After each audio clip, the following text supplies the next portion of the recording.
Nagdasok ang mga student applicants sa Mandawi City College aron mangayo og endorsement para makasud og makaeskwela sa kolehiyo. Ano ang report ni Nico Sereno?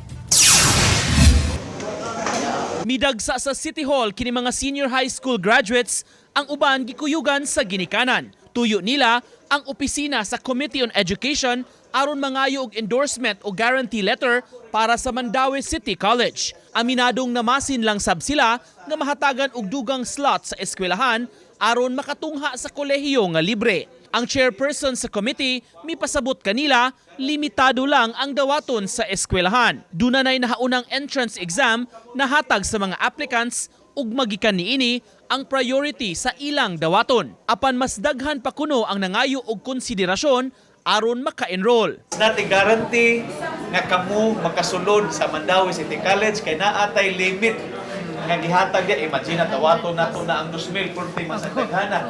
We have to select. Sa miaging tuig, kapin sa 500 ang incoming first-year students nga gidawat sa maong local city college. Mga susamang numero rasab ang dawaton karon. Masin lang mi nga makakuan mi.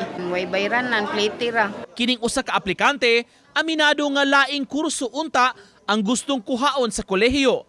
Apan maglisod kung sa private school mo eskwela, maong nangindahay ug apply sa MCC. Bisag kanang dili na ako ganan ng course, I want to be a degree holder someday.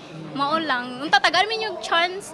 Taliwa sa gidaghanon sa mga gusto pa nga musod, matud ni Sanchez, ang college administrator ug academic council ang modesisyon kinsa pa ang dawaton. So we have to consider sa teachers, we have to consider classrooms nga mga inaanak nga mga butang. Kay kung kuan pa lang o naagid tay daghang classrooms, pwede na nato sila ma-accommodate sila. Nya quality teachers po. Uban ni Godfrey Relien, Nico Sereno, Balitang Bisdak.